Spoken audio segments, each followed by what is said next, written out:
Okay welcome दोस्तों। तो lecture number जो हमारा 3rd है उसमें आपका स्वागत है। दोस्तों इसमें हम लोग रिन्यूअल ऑफ डिपॉजिट ये वाला लेटर देखेंगे। अब आपके मन में सवाल आएगा, सर रिन्यूअल का मतलब क्या होता है? पहला सवाल, सर रिन्यूअल क्यों करना पड़ता है? दूसरा सवाल, तो रिन्यूअल मतलब मैं कहता हूं कि एक टेन्योर जो आपका खत्म हुआ है वापस वो कंटिन्यू करने के लिए आगे हम रिन्यू कर देते हैं करके। बहुत बार मेंबरशिप रिन्यू करना आपने सुना होगा ऐसी चीज करके। और सर यहाँ पे जरूरत क्यों पड़ती है? अगर आपको लीगल पॉइंट पता है तो डिपॉजिट मिनिमम हम लोग 6 महीने और मैक्सिमम 36 मंथ्स यही रख सकते हैं करके। वापस एक बार सर, एक लीगल प्रोविजन था डिपॉजिट के केस में, company can accept deposit for minimum 6 months period and maximum 36 months period के लिए ही वो एक्सेप्ट कर सकती है। दैट्स व्हाई अगर किसी पर्सन का जो एक रिन्यूअल पीरियड फॉर एग्जांपल उसने लिया होगा 3 साल के लिए ही अज्यूम करते हैं और वो 36 मंथ्स खत्म हो जाते हैं तो रिन्यू करना पड़ेगा। किसने 2 साल के लिए अग्रीमेंट इनिशियली दिया होगा, उसके 2 साल खत्म हो गए और उसे लगता है कि मुझे और कंपनी में पैसा रखना है तो वो क्या करेगा? रिन्यू करेगा अपने डिपॉजिट के लिए, बोलेगा कंपनी को कि हमको हमारा डिपॉजिट रिन्यू करके दो, या कंपनी उनको कहेगी कि आपको रिन्यूअल करवाना है तो हम करा के देते, व्हाटएवर। लेकिन रिन्यूअल की भावनाएं पहुंची क्या? यस सर, पहले अब हम पढ़ेंगे कुछ बातें, समझेंगे कि क्या क्या है। A process whereby deposit holder continue with the deposit for additional time period after the completion of initial time period of investment और you can say deposit, it is called renewal of deposit. मतलब क्या sir? क्या ध्यान से पढ़ना। A process, क्या बोला है? A process whereby who deposit holder continue with deposit with additional time period after, जो इनिशियल टाइम पीरियड था वो खत्म होने के बाद अगर उन्हें लगता है कि मुझे और कुछ साल इस कंपनी में पैसा रखना है तो उस प्रोसेस, उस टाइम पीरियड को बनाने के लिए, बढ़ाने के लिए आपको क्या करना पड़ता है? डिपॉजिट को रिन्यू करना पड़ता है। यस सर, यहां तक समझा। The additional period can be similar और different from the original time period. Sir ये लाइन थोड़ा लॉजिकल आप बता सकते हो क्या? क्यों नहीं भाई, इसीलिए तो मैं यहां पे हूं। सर पहले मेरा डिपॉजिट का टाइम पीरियड था 36 मंथ्स, ओके। अब मैं रिन्यू करा रहा हूं तो हो सकता हूं अगेन मैं मैक्सिमम कितना टाइम है? 36 मंथ्स ना, तो उतने ही टाइम के लिए मैं रिन्यू कराऊं, सिमिलर टाइम। या फिर मैं उससे कहूंगा भाई इस बार ना मुझे 36 महीने नहीं, मुझे ना 1 साल सिर्फ रखना है तो तू 12 महीने के लिए रिन्यू करा दे। सो हो सकता है मैं कोई डिफरेंट टाइम के लिए रिन्यू करूं। अब लाइन पढ़ो, the additional period can be similar, 36 महीने पहले था, 36 महीने बाद में है, और different from original time period, पहले 36 तो अब कितना हो गया? 12। तो यस, तो ये इसके पीछे का, इस लाइन के पीछे का लॉजिक था। समझा तुमको? हर एक चीज अगर समझेगी तो सब लेटर्स आपका जो भी लिखने का काम है या फिर कभी अग्री डिसएग्री में आ गया तो इस पॉइंट में आप अपना आंसर, अपना जजमेंट दे सकते हो। तो मुझे बताओ दोस्तों, पॉइंट नंबर 1, क्या जब डिपॉजिट रिन्यू होगी तो पहला जो टाइम पीरियड था उतने ही टाइम के लिए वो रिन्यू होगी, ऐसा कंपलसरी है क्या? तो आप कहोगे नहीं सर, वो हो सकता है टाइम सिमिलर भी हो, और आप कहोगे सर हो सकता है कि टाइम उससे कम भी हो, डिफरेंट भी हो सकता है। यस, आप बहुत आगे जाओगे जिंदगी में, ये कंसेप्ट आपका डन है। वेरी गुड दोस्तों, आगे। The printed application form for renewal of deposit are to be sent to all depositor at least 1 month before maturity date। बहुत ध्यान से सुनना करके दोस्तों, बहुत ही लीगल लाइन बोली उन्होंने। क्या कहा? प्रिंटेड एप्लीकेशन फॉर्म कौन किसे भेजेगा? कंपनी डिपॉजिटर्स को भेजेगी। कितने महीने पहले? सर 1 महीने पहले। लेकिन वो 1 महीना कब से चालू होगा सर? मतलब मेरे भाई और मेरी बहनों, सपोज 30 अप्रैल को मेरा मैच्योरिटी डेट है, मतलब मेरी डिपॉजिट का टाइम खत्म होने वाला है, कंपनी ने मुझे पैसे अब उस दिन को देने चाहिए 30 अप्रैल को, तो सर एटलीस्ट 31 मार्च मतलब 30 दिन पहले कंपनी ने ना मुझे क्या करना चाहिए? ऑप्शन देना चाहिए कि सर ये फॉर्म हम आपको सेंड कर रहे हैं, अगर आपको आपका डिपॉजिट रिन्यूअल करना है, इन एनी केस आप चाहते हो कि आपको हमारा सर्विस, आपको हमारा इंटरेस्ट अच्छा मिला है, और तो आपको और अगर इन्वेस्टमेंट हमें मतलब डिपॉजिट हमारी कंपनी में रखनी होगी तो आप बताइए कि हम रिन्यू कराना चाहते हैं, हम लोग आपका डिपॉजिट रिन्यू करा देंगे। लेकिन कौन किसे पूछता है बोलो तो? कंपनी डिपॉजिटर्स को पूछते। कैसे सर? लाइन पढ़ो। The printed application form, समझ के पढ़ो हाँ। The printed application form for renewal of deposit are to be sent to all depositors at least 1 month before what maturity date। यहां तक समझा? यस सर, आगे बढ़ते हैं। The company send this letter to renewal if the depositor renew his deposit। The detail about renewal of deposit are informed and renewal deposit receipt is enclosed। वाह वाह वाह, बहुत इंपॉर्टेंट बात था। सर कौन सा deposit receipt? Renewable deposit receipt. Once again कौन सा deposit receipt? Renewable deposit receipt. क्या समझा क्या आपको? This the company send this letter of renewal if the depositor renew the deposit. Sir मैं एक बहुत इलॉजिकल सवाल पूछूं क्या? लॉजिकल नहीं बोला क्या? इलॉजिकल जिसमें कोई सेंस नहीं है। सर मैंने जिन लोगों को, मतलब मेरे पास ना सर 10,000 डिपॉजिटर थे। अच्छा सर मैंने ना 1 महीने पहले 10,000 डिपॉजिटर को रिटर्न में वो फॉर्म भेज दिया कि आप रिन्यू कराना चाहते हो क्या? 1 महीने पहले ऊपर लाइन पे आता है। बोला अच्छा वेरी गुड। तो सर उन 10,000 लोगों को ये वाला लेटर सेंड करना है क्या? तो आंसर इज नो। हाँ कौन बोल रहा है? Answer is no. सर 10,000 लोगों को तो हमने ऑप्शन दिया था, पूछा था कि अगर आप इंटरेस्टेड हो तो रिन्यू करा लो। अब उन 10,000 में से समझो 2 लोगों ने रिन्यू करने का फॉर्म भरा कि हम चाहते हैं कि आपकी कंपनी में और हम पैसा वही रखने चाहते हैं, रिन्यू करा के दो। तो दोस्तों 10,000 में से जो 2 लोगों ने कहा वो फॉर्म भर के दिया, उन लोगों को अब आप ये लेटर भेजोगे। कौन सा? रिन्यूअल का लेटर। भावना पहुंचे क्या? Yes sir. सर बहुत अच्छे से समझ रहा है, आप होशियार हो, बाकी कुछ नहीं। सर अब वापस लेटर अगर चालू होगा तो कॉमन बातें चालू होगी, और कॉमन बातें चालू होगी तो मैं वही कॉमन बातें रिपीट करूंगा। सर यहां पे क्या करने का, आप लोगों ने एकदम मिडल में मस्त कंपनी का नाम लिखो जो आपने सोच के रखा है। मैंने कहा था कोई से 2 से 3 कंपनी का नाम और एड्रेस बिल्कुल कॉमन सोच के रखने का। उसका एड्रेस भी अभी से डिसाइड करके रखो, और CIN number, company identification number एक लर्न करो, उसमें 2-3 नंबर घुमा देने के बस। ये क्या होता है? रजिस्ट्रेशन ईयर होता है, महाराष्ट्र और private limited company, public limited company, ऐसे कुछ तो इसका, ऐसे कुछ तो मतलब यही इसका मतलब होता है करके। इस साइड सर क्या है? Phone number, fax number, reference number. Exact उसके सामने क्या रहेगा? वेबसाइट, ईमेल एड्रेस और जिस डेट को आप क्या लेटर सेंड कर रहे हो। सर एग्जैक्ट एक लाइन छोड़ के फोन नंबर के नीचे क्या लिखोगे? जिस पर्सन को आप लेटर सेंड कर रहे हो, आशीष सिंह, ओके, और जो भी है मुंबई, अंधेरी, मतलब अंधेरी मुंबई वेस्ट ईस्ट, जो भी आप लिखो, इसका कोई टेंशन मत लो करके, मार्क्स मिलेंगे ही मिलेंगे। सब्जेक्ट क्या है sir? Renewal of deposit, renewal of fix deposit, ध्यान से लिखना करके। दोस्तों ये 5 पॉइंट जो ऊपर के पढ़े, हर बंदे को इसमें कोई भी टेंशन ही नहीं है। टेंशन होता है तो इस पॉइंट पे, और आप अगर मेरे साथ अच्छे से समझ रहे हो, समझ के कर रहे हो, तो वो लेटर आपका उसी दिन उसी वक्त खत्म हो जाएगा, ये गारंटी मेरा है। या चलो पढ़ते हैं करके। डियर मैडम, अच्छा ये मैडम है, अश्विनी होना चाहिए, क्या पता, ठीक है जो भी है। Dear madam, we hereby acknowledge the receipt of your application for renewal of deposit of ₹1 lakh for further period of 2 years. We hereby acknowledge the receipt of your application for renewal. Ma'am हमने तो आपको 1 महीने पहले form भरा था, याद आ रहा है क्या? मैम बोलेगे हाँ। तो आपने वो फॉर्म भर के दिया था कि मुझे डिपॉजिट रिन्यू करना है, कितने साल के लिए? 2 साल के लिए। तो हम एक्नॉलेज करते हैं उस चीज को कि आपने वो जो 1 लाख का डिपॉजिट था 2 साल के, फर्दर 2 ईयर्स के लिए आप बोले हो कि हमें कंपनी में और रखने पैसे। ओके सर, समझा। We hereby acknowledge the receipt of your application for renewal of deposit of ₹1 lakh for the further period, underline करना, फर्दर पीरियड ऑफ 2 ईयर, ये लिखना, क्योंकि फर्दर पीरियड ऑफ 2 ईयर मतलब ये दिखाता है कि आप और ज्यादा 2 साल रखने वाले हो। रिन्यूअल का लैंग्वेज है ना इस। Okay, along with the application we have also received original fixed deposit receipt number 4625 and same has been placed before the board for consideration and approval। और आपको हमने कहा था कि अगर आपको रिन्यू कराना है तो हमको पता होना चाहिए कि आप ही वो जेन्युइन पर्सन हो। आप हमें आपके पुराने ओरिजिनल डिपॉजिट रिसीट, जो FDR फिक्स डिपॉजिट रिसीट है, वो भी आपने हमें भेजी थी आपने, और वो हमने बोर्ड के सामने रखी, उनको बताया कि सर ये जेन्युइन पर्सन है और हमें कंसिडर करना चाहिए इनको, और मैच्योरिटी पीरियड बढ़ा के देना चाहिए करके। देखो, along with application we have also received what? Original fix deposit receipt number. अपने हिसाब से लिखना, वही लर्न करना जरूरी नहीं। सर आप सब बोलोगे सर नंबर याद था, मतलब ये नाम याद था, नंबर ही भूल गए, और सर नंबर भूल गए तो पैनिक हो गए। भाई 4 नंबर है, लिख देना अपने मन से, ठीक है? ओके सर, पहला पैराग्राफ हो गया। दूसरा, the board of director by passing resolution eight which meeting, board meeting held on 17 मार्च, और जब ये तारीख आती है मैं कहां पे लेके जाता हूं? यहां पे सर 17 मार्च को मीटिंग हुई थी और उसके कुछ दिनों बाद आप लेटर भेज रहे हो, इतना याद रखना। ये डेट में कंफ्यूजन मत करना सिर्फ, और आप बहुत ज्यादा ट्रेन हो गए हो आप, राइट? आप ऐसी गलती नहीं करोगे। कहा था the board of director by passing resolution at, अब यहाँ पे कौन सा रेजोल्यूशन पास किया, ऐसे कुछ बोला है क्या? नहीं, तो आप भी दिमाग मत लगाना।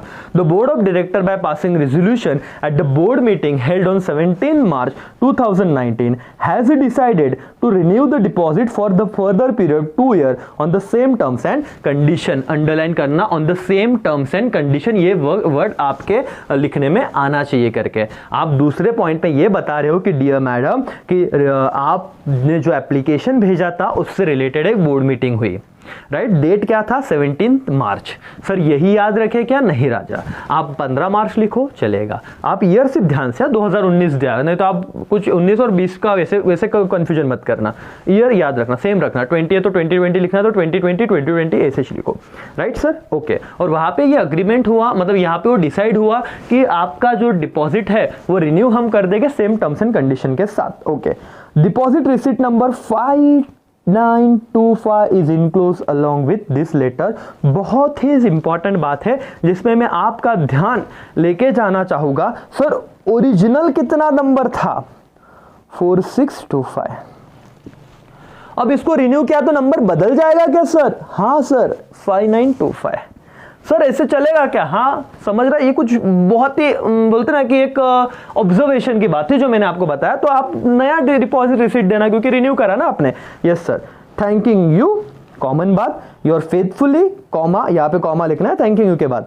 कंपनी का नाम, सिग्नेचर किसका? कंपनी सेक्रेटरी का नाम लिख देना, अपने दोस्त को CSVS बना देना, थोड़ा मजा आएगा। और इनक्लोज कर दिया यहाँ पे डिपॉजिट रिसीट नंबर जो रिन्यू किया था, नया नंबर था 5925, फिक्स डिपॉजिट रिसीट जो आपने रिन्यू किया हुआ है दोस्तों। बस आपका लेटर खत्म, 5 में से 5 मार्क्स आपकी जेब में। ये बहुत ही टेक्निकल बात है, मतलब रिकॉर्डेड करके अगर आपको इतना समझ रहा है तो आप बहुत होशियार हो, इतना ही समझो। क्योंकि दोस्तों कोई टीचर बोलता है सर बताना क्या है इसमें? अरे भाई इसमें इतनी सारी बातें बतानी जैसे, और मैं जो पॉइंट पे मैं आपको बता रहा हूं कि ये याद रखो, इसमें ये गलती मत करना, एक्चुअली गलतियां वहीं पे होती है। तो जब मैं बता रहा हूं कि ऐसे मत करना, देखो क्योंकि 2 डिपॉजिट रिसीट नंबर आ रहे हैं यहाँ पे, एक तो जो ओरिजिनल सबमिट किया था वो, और दूसरा जो नया मिल रहा है रिन्यू करके उसका। तो ये 2 बातें जिस बच्चे को याद है, अब रिन्यूअल ऑफ डिपॉजिट उसके दिमाग में टेंशन नहीं, क्योंकि इतना तो उसको समझ रहा है कि क्या लिखना है। बाकी तो ऐसे भी आधे से ज्यादा लेटर तो कॉमन ही रहते, बाकी बहुत सारे पार्ट। समझ में आ रहा है क्या तुमको? Yes sir. तो ये वाला लेटर खत्म हुआ रिन्यूअल का। दोस्तों, भाई और बहनों, अब हम जा रहे हैं लास्ट लेटर की तरफ, और हमारा इसी के साथ ये चैप्टर नंबर 8 भी खत्म हो जाएगा। तो बहुत ज्यादा पेशेंस रखना, राइट, और कंसंट्रेट करना। इस 4 में से, इस 5 लेटर में से कोई तो एक लेटर आने वाला है और आपको समझ जाएगा सारी बातें। सर और मैडम, हुआ ये था कि हम लोगों ने 10,000 लोगों को पहले ही लेटर भेज दिया था 1 महीने पहले कि जो इंटरेस्टेड है वो लोग क्या करें, रिन्यू करने का फॉर्म भर दे। कितने लोगों ने भरा था? 2। अपने एग्जाम्पल में, हाइपोथेटिकल एग्जाम्पल है, अपने एग्जाम्पल में 2 लोगों ने फॉर्म भरा था।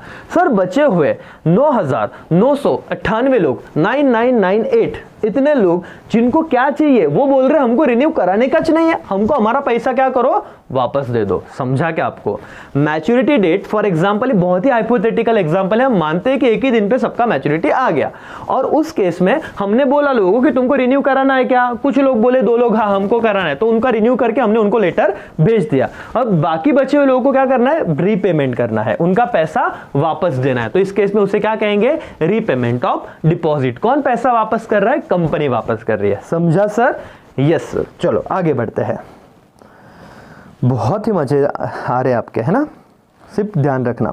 On maturity of tenure of deposit, it is binding on the company to repay the deposit. Underline, binding on the company. ये कंपलसरी है कि कंपनी को मैच्योरिटी डेट पे जो भी डिपॉजिट था उसका पैसा क्या करना है? देना ही देना है। कंपनी ऐसे नहीं बोल सकती कि सर मेरे को नहीं, हमारे पास पैसा नहीं। नहीं, मैच्योरिटी डेट पे आपको पे करना पड़ेगा। Default in the repayment of deposit result in heavy penalty. और अगर कोई कंपनी ने डिफॉल्ट किया, अगर कोई कंपनी कहती है कि नहीं आम्हाला नहीं जमणार, મને અમારો લોસ થયો છે, અમારી પાસે પૈસા નથી, तो हमें हमारा पैसा नहीं पाछा आपी सकता, तो फिर इस केस में क्या होगा? कंपनी की बच जाएगी। इतनी बुरी पेनल्टी लगाएंगे कि सोचो मत। The letter for repayment of deposit is to be send to the depositor when the deposit is redeem. Okay, तो जो लेटर फॉर रीपेमेंट होता है, जब डिपॉजिट रिडीम होता है, जब उन्हें पैसे दिए जाते हैं, तो उस वक्त ये लेटर का काम आता है। बहुत ही टेक्निकल, बहुत ही सिंपल था करके। The term inform the depositor that fix deposit receipt is received by the company. This letter include information about the payment of repayment of deposit such as tenure of deposit, कितना उसका time था, tenure मतलब period, fix deposit receipt number, ठीक है sir, अब तो हम ही लिख देते हैं हमारे मन से, डिपॉजिट अमाउंट ये भी हम ही लिखते हैं हमारे मन से, इंटरेस्ट रेट हम कुछ लिखना है, मैच्योरिटी अमाउंट हम ही लिखेंगे, TDS tax deducted at source, net amount वगैरह वगैरह वगैरह, ठीक है सर। अब हम जाते हैं रियल गेम पे सर। लेटर खत्म होने वाला है दोस्तों, अपने कॉन्फिडेंस को, अपने कंसंट्रेशन को, दोनों को बहुत ही संभाल के रखिएगा। लेटर चालू हो रहा है सर। आम बात, कॉमन बात, धारा ऑयल लिमिटेड, रजिस्टर्ड ऑफिस, कुछ नहीं नया दिख रहा है आपको, इन्होंने मिडल में लिखा है, देखो रजिस्टर्ड ऑफिस, अच्छा लग रहा है मुझे। धारा लिमिटेड, रजिस्टर्ड ऑफिस, यहाँ पे अच्छे से एक लाइन में उनका पूरा एड्रेस आ गया है। कॉमन आपने अब तक तो सोच ही लिया होगा क्या एड्रेस लिखना है, सेम लर्न करना है, लग जाएगी। 3 मस्त एड्रेस ढूंढो, ये पार्ट पढ़ने का छोड़ देने का, सब ये 5 कॉमन पॉइंट लर्न ही होने चाहिए, ये पढ़ने के नहीं। आया लेटर, चालू हो जाओ लिखने को, समझ में आया। कंपनी आइडेंटिफिकेशन नंबर, ये भी लर्न ही रहेगा सर। एक लाइन छोड़ के phone number, fax number, reference number, आपने अपने अपने phone number, fax number, reference number बना के रखने होने चाहिए अब तक। एग्जैक्ट उसके सामने website number, email address, date, कौन सी डेट को लेटर गया है। उसके बाद एक लाइन छोड़ के इसी लाइन के नीचे रविंद्र खन्ना, मतलब जिन्हें आप लेटर सेंड कर रहे हो, अपने हिसाब से नाम बदल देना, यहाँ पे अपने फ्रेंड का नाम लिख देना, उनका एड्रेस पूरा, और सब्जेक्ट अगेन कॉमन, ये क्या है, रीपेमेंट ऑफ फिक्स डिपॉजिट, इतना इसका सब्जेक्ट है करके, बट ऑब्वियस सर वो सब्जेक्ट इंपॉर्टेंट है दोस्तों। 8 कॉलम दिख रहे हैं आपको, और ये कॉलम दिखने के पास ही बाद ही बहुत सारे बच्चों का ना मॉरल डाउन हो जाता था, बट डोंट वरी, मैं हूं ना। यस सर, चलो पढ़ते हैं। Dear sir, this is to inform you that your fix deposit receipt number 5925 dated 1st December 2017 of ₹1 lakh will be due for repayment of 30th November 2019। मेरे sir और madam क्या याद रखोगे, 2 बातें। ऑब्जर्वेशन, आपका कंसंट्रेशन, पहले तो दिसंबर 2017, पुरानी बात कही है, बहुत पुरानी बात कही है, दिसंबर 2017 के, तब आपने क्या किया था, डिपॉजिट दिया था। वो रिन्यू कब होने वाले, रिन्यू मतलब उसका मैच्योरिटी डेट क्या है सर, 30 नवंबर 2019, तो 2-2.5 साल का फर्क रखा है करीब करीब।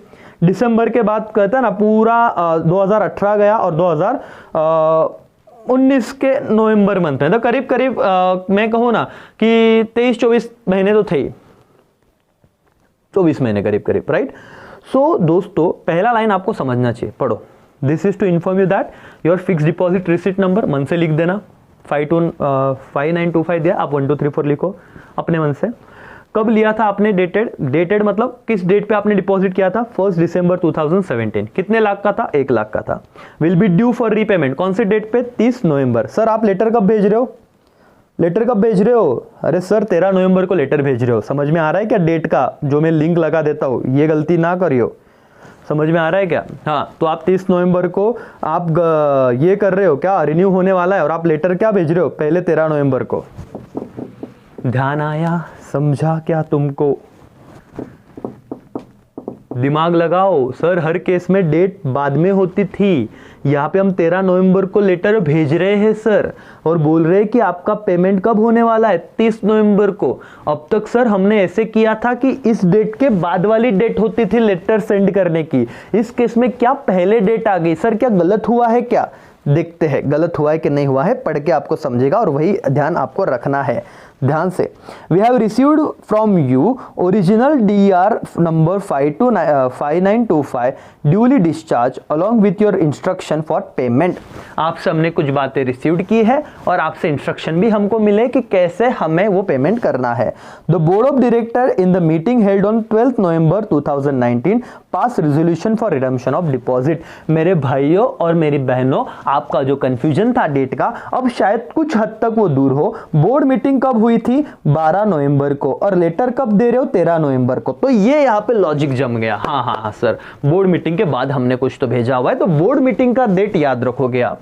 समझ में आ रहा है क्या, उनसे आप कन्वर्सेशन, अभी तक तो आपका कम्युनिकेशन स्टार्ट हुआ है कि क्या करना है, कैसे करना है, आपका अभी ड्यू डेट आ रहा है, पेमेंट करना है करके हमको, और ये डिटेल हमारे बोर्ड मीटिंग हुई, और इसमें डिसाइड हो गया कि आपको पैसा मिल जाएगा कब, जब 30 तारीख को आपका रिन्यूअल होने वाला है, रिन्यूअल मतलब सॉरी मैच्योर होने वाला है डिपॉजिट। सर कॉलम बिल्कुल कॉमन है, पहला टेन्योर ऑफ डिपॉजिट 2 साल, वाह वाह वाह। कैसे सर, ऊपर जाके डेट देखो, 1 दिसंबर 2017 से लेके नवंबर 2019, 2 साल हो जाते, टेन्योर 2 साल। फिक्स डिपॉजिट नंबर 5925, आपने जो ऊपर लिखा होगा वही यहाँ पे लिखना, 1 2 3 4 अगर ऊपर लिखा है तो यहाँ पे भी 1 2 3 4 लिखना। तो 2 बात तो खत्म। पहला कॉलम था टेन्योर का, दूसरा कॉलम था FDR fix deposit receipt number का। डिपॉजिट का अमाउंट कितना था, 1 लाख। आप भी 1 लाख लिखिएगा sir. Rate of interest 10%, okay, और यहां पे अमाउंट आया 20,000। अब बच्चे हो गए कंफ्यूज, सर 1 लाख पे 10% 10,000 होता सर, ये क्या कैसे लोगे, ये 20,000 कैसे किया? मेरे भाइयों और मेरी बहनों, 2 साल, 1 साल का 10,000, दूसरे साल का 10,000, टोटल कितना हुआ? 20,000 हुआ कि नहीं? तो 2 साल मैच्योरिटी डेट पे वो इंटरेस्ट और प्रिंसिपल दोनों अमाउंट साथ में देने वाले हैं। तो आपका प्रिंसिपल 1 लाख था और इंटरेस्ट कितना हुआ 2 साल का? 1 साल का 10,000, दूसरे साल का 10,000, टोटल कितना हो गया? 20,000। समझा कि अमाउंट 20,000 क्यों है? बच्चे कंफ्यूज होते इस पॉइंट पे, कंफ्यूजन का कोई जरूरत ही नहीं है। और अमाउंट मोर देन 10,000 हुआ तो इस पे टीडीएस भी लगेगा। अभी जितना मैंने एग्जांपल आपको दिए या 2,000 10,000 के जब नीचे अमाउंट थी तब तो क्या था? नील ही आता था, लेकिन इस केस में नील नहीं आएगा, देखेंगे हम लोग। मैच्योरिटी अमाउंट कितनी हो गई? 1,20,000। क्या ये 3 कॉलम आपको लॉजिकली समझे है क्या? सर पहले 2 तो ठीक है, छोड़ दो। पहला कॉलम था कि सर कितने साल तक है, तो 2 साल। दूसरा कॉलम था डिपॉजिट रिसिट नंबर, ये भी आ गया। तीसरा कॉलम है कितना अमाउंट है, तो अमाउंट आप कितना बोल रहे हो सर? अमाउंट है करीब करीब 1 लाख रुपए, principal main amount, deposit amount. Interest 20,000, यहां पे ही दिक्कत थी, 10% से सर 10,000 होता है, लेकिन 2 साल का इसलिए 20,000। टोटल कितना रीपेमेंट करना है? 1,20,000। टीडीएस कितना है? 10%। अब वापस दूसरा कंफ्यूजन का पॉइंट, बच्चे बोलेंगे साला सर अब वापस 1,20,000 पे 10% निकालना है, तो क्या मतलब? कुछ नहीं समझ रहा सर। अरे राजा, इंटरेस्ट किस, टीडीएस किस पे कटता है? इंटरेस्ट वाले कॉलम पे। तो ये 10% कौन से, सॉरी, इंटरेस्ट वाले कॉलम पे। तो ये 10% कौन से कॉलम पे लगेगा? कॉलम नंबर आपका 4। तो ये 10% को मल्टीप्लाई कौन से कॉलम से करोगे? 4th कॉलम से। तो यहाँ पे ये गलत है, यहाँ पे मत करना, 4th कॉलम से। तो 6 नंबर के जो कॉलम में आपको टीडीएस का रेट दिया है 10%, वो किस पे कट होता है? इंटरेस्ट पे। इंटरेस्ट कितना था? 20,000। 20,000 पे टीडीएस कितना? 10%। कितना आता वो? 2,000 रुपया सर। और ये ग्रॉस कितना था? इंटरेस्ट 20। नेट अमाउंट कितना हो जाएगा सर? 1,20,000 में से, या फिर कहो 20,000 में से 2 निकाले तो 18,000, और आपका 1 लाख डिपॉजिट, 18,000 इंटरेस्ट, 1,18,000। समझा क्या? मैच्योरिटी अमाउंट 1,20,000 थी, टीडीएस 2,000 कट किया। वापस एक बार 10% टीडीएस किससे कट होने वाला है बोलो? इंटरेस्ट में से। तो 1,20,000 पे 10 मत लगाना, सिर्फ इंटरेस्ट पे, और इंटरेस्ट का अमाउंट स्पेसिफिक अमाउंट के ऊपर गया, 20,000 गया है, तो 10% इंटरेस्ट कट हो जाएगा 2,000 20,000 पे, और आपका नेट अमाउंट जाएगा 1,18,000। ड्यू डेट ऑफ डिपॉजिट कितना है? 30 नवंबर को आपका डिपॉजिट सर पेमेंट मिलना चाहिए, इतना मिल जाएगा आपको। Okay, please find enclose herewith close cross cheque rupees 1,18,000। आपने क्या किया है? अंडरलाइन करना, ये जो रीपेमेंट कर रहे हो किसके थ्रू कर रहे हो? क्रॉस चेक के थ्रू दे रहे हो। यहाँ पे नंबर है 426025 सर, 6 डिजिट नंबर होते हैं, अंडरलाइन करो इसको। आप क्रॉस चेक लिखना और उसका नंबर भी कंपलसरी लिखना है आपको, और 6 डिजिट होते हैं, 7 मत लिखना, 4 मत लिखना, 6 डिजिट लिख लो अच्छे से। डेट क्या है? 30 नवंबर की डेट डालिए चेक पे। 3 बातें अंडरलाइन की, क्रॉस चेक से दिया है, चेक का नंबर और चेक का डेट। कौन सी बैंक पे ड्रॉ किया है? Bank of Maharashtra, Shivaji Nagar, Pune 411005। तो इस बैंक पे हमने क्या किया है? वो ड्रॉ किया, इस बैंक से आपको लेना है करके। Any doubt? No sir. क्या इस लाइन को समझा क्या? Please enclose. हमने क्या किया? चेक दिया है, कौन सा चेक? बेरर क्रॉस, कौन सा? Cross cheque. Cheque number 6 digit लिखोगे? Yes sir. देन आफ्टर दोस्तों डेट 30 नवंबर, क्योंकि ऊपर लिखा हमने 30 नवंबर 2019 को आपका क्या होने वाला? डिपॉजिट मतलब पे होने करेंगे, मैच्योर होगा। कौन सी बैंक पे ड्रॉ किया? Bank of Maharashtra. आपको एसबीआई लिखना है, लिखो, लेकिन ये सीक्वेंस याद रखो, एसबीआई या बैंक ऑफ महाराष्ट्र, उनका जो एड्रेस है वो। कॉमन बात है, thanking you, comma, your faithfully, आपके कंपनी का नाम, full stop, sign mister Ashok Bhattad, company secretary. आप अपना नाम लिख के कंपनी सेक्रेटरी लिखो, मजे लो जिंदगी में। इनक्लोज क्या किया? क्रॉस चेक का नंबर जो यहाँ पे लिखा था वही यहाँ पे लिख देना करके। समझा क्या दोस्तों? यस। तो इसी तरह से आपका ये जो चैप्टर है, कौन सा? चैप्टर नंबर 8 खत्म होता है दोस्तों डिपॉजिट का। और मैं एक चीज कहना चाहूंगा कि आप लोग ना अभी एक्सरसाइज पार्ट सॉल्व करो, इसमें आपको बहुत ही अच्छे से सारी चीज़ें समझ जाएगी करके, और बहुत जल्द अगर हुआ पॉसिबल तो मैं एक्सरसाइज पे वीडियो बना दूंगा बहुत जल्दी ही। मेरे दोस्तों बहुत ही सिंपल है। अभी फाइंड ओड वन में कुछ एक बात आपको कराता हूँ, हर बात, ताकि लॉजिक समझे। डिविडेंड, डिपॉजिटर, डिपॉजिट रिसीट, और क्या वर्ड आया? डिविडेंड। क्यों सर? शेयर से रिलेटेड है और दोनों डिपॉजिट से रिलेटेड है। Trust deed, depository, deposit receipt, क्या आ गया सर? आप कहोगे सर इसमें एक वर्ड होना चाहिए ट्रस्ट डीड, कुछ बच्चे कहेंगे डिपॉजिटरी। अब आपको इसमें ढूंढना है और आंसर दो कि क्या रहेगा। ट्रस्ट डीड क्या यहाँ पे बनाना चाहिए या डिपॉजिटरी? सर ये अलग है, डिपॉजिट डिपॉजिटरी अलग है। तो आपको इसका क्या आंसर है और विथ रीजन लिखो और मुझे सेंड करो। और कैसे लिखना है आपको? जैसे मैंने कहा डिविडेंड के केस में डिविडेंड शेयर से रिलेटेड था और बाकी डिपॉजिट से रिलेटेड है, वैसे ही ट्रस्ट डीड डिपॉजिटरी और डिपॉजिट में कौन सा ऑड वर्ड है ये ढूंढो और मुझे टेक्स्ट करो, बताओ कुछ काम आपको। वैसे ही FIB पूरा सॉल्व करो और मुझे सेंड करो कि सर एक्सरसाइज हमने कर दी है। तो आपको जैसे depositor are the dash dash of the company, क्या creditor, the dash dash must be cautious and careful while writing letter to the depositor, क्या रहेगा आंसर आप बताओ, लिख के भेजो। Deposit dash dash term source of finance of the company, कौन सा है, लॉन्ग टर्म शॉर्ट टर्म, आप बताओ। तो ये सारा काम जब आप एक्सरसाइज सॉल्व करते हो और समझ के करते हो तो आपको बहुत इजी हो जाता है। और दोस्तों एक चीज आपको कहूँ कि जिंदगी में ये जो चैप्टर नंबर 6, 7, 8 ये आपके 10 मार्क अगर फिक्स कर रहे हैं पेपर में और ऑब्जेक्टिव के साथ के बात करो 10 से 15 मार्क्स, तो इजी है। और रिपीटेडली ये लेक्चर देखते जाओ।